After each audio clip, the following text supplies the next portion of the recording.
Good morning. I'm going to begin my presentation by showing you all a short clip that depicts the way that some people perceive climate change.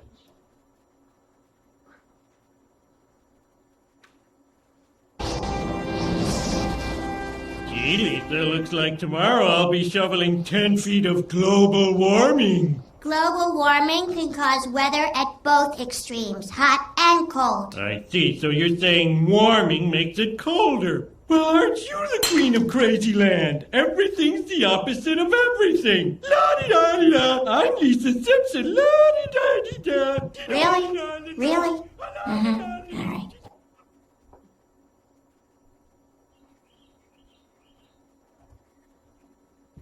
Unfortunately, there are many people that believe the same about climate change as Homer Simpson.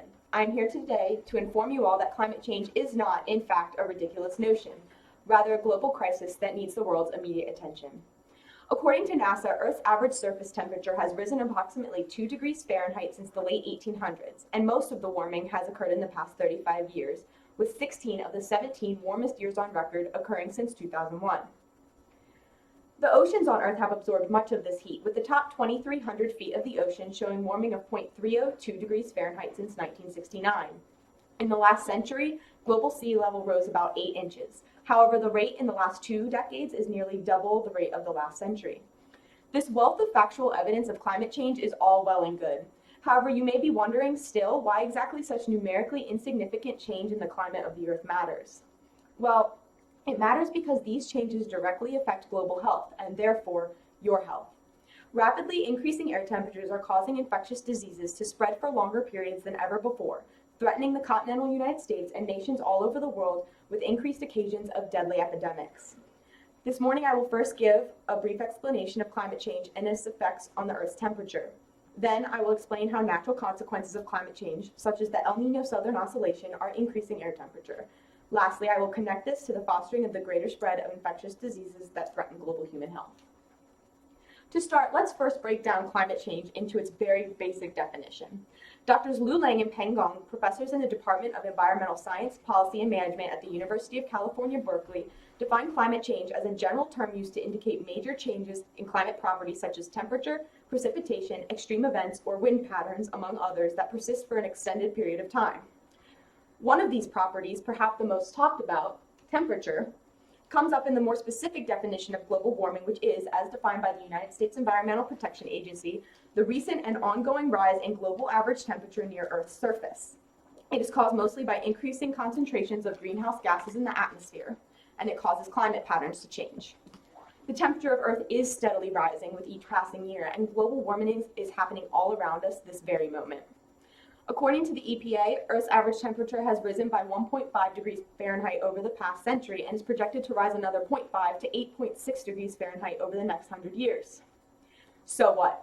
How are these increasing surface temperatures on Earth and climate conditions affecting global health?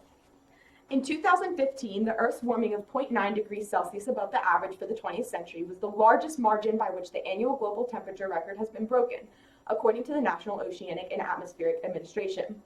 It is when global surface temperatures rise above the average that an El Niño Southern Oscillation occurs.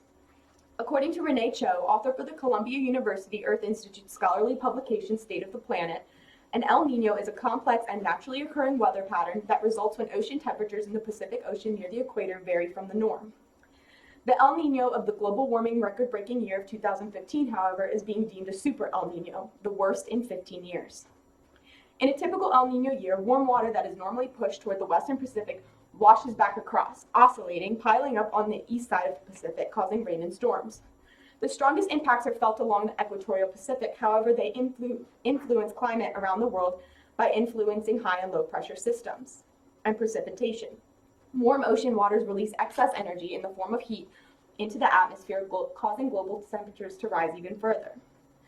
2015 would have been a record heat year without the super El Niño. However, Gavin Schmidt, director of the NASA Goddard Institute for Space Studies, estimates that the El Niño of that year accounted for 0.07 degrees Celsius of the above average warming. Adam Scafee, head of long-range prediction at the UK's Meteorological Office, expects that the 2015 El Niño will have contributed up to 25% of the new global warming record in 2016. Now that you understand how the El Niño Southern Oscillation extends the degree to which the Earth warms each year, I will now explain how this extreme temperatures are fostering the greater spread of infectious disease and threatening global health. Most of the world's most threatening infectious diseases are vector-borne. According to the World Health Organization, vectors are living organisms that can transmit infectious diseases between humans or from animals to humans.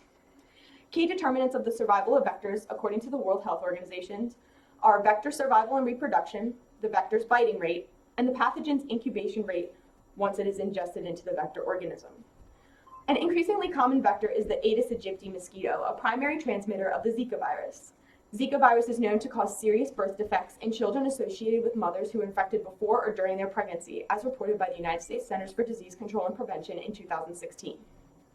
This mosquito matures more quickly under warmer weather conditions, and once it ingests Zika, the virus incubates much faster, and the mosquito is infectious for a longer period of time before its death, according to Al Gore in his novel An Inconvenient Sequel, Truth to Power, released this past summer.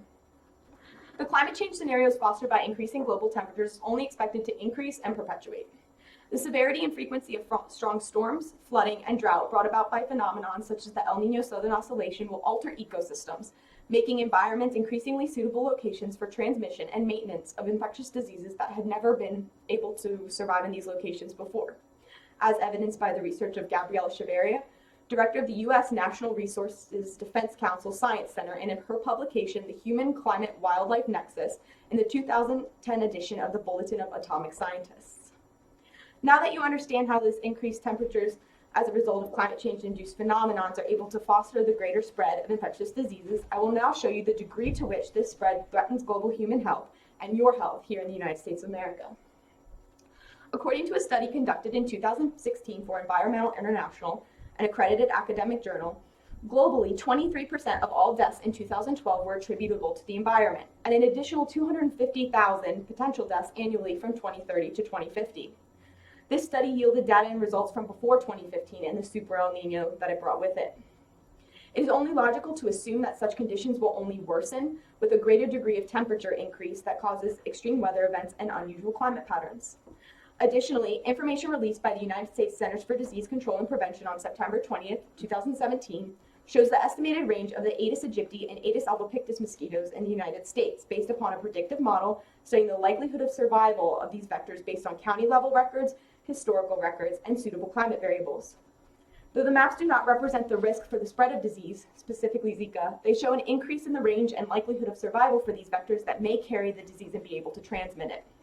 This information is highly alarming and a direct result of increasing temperatures fostering better conditions for the mosquito's maturity and incubation of disease.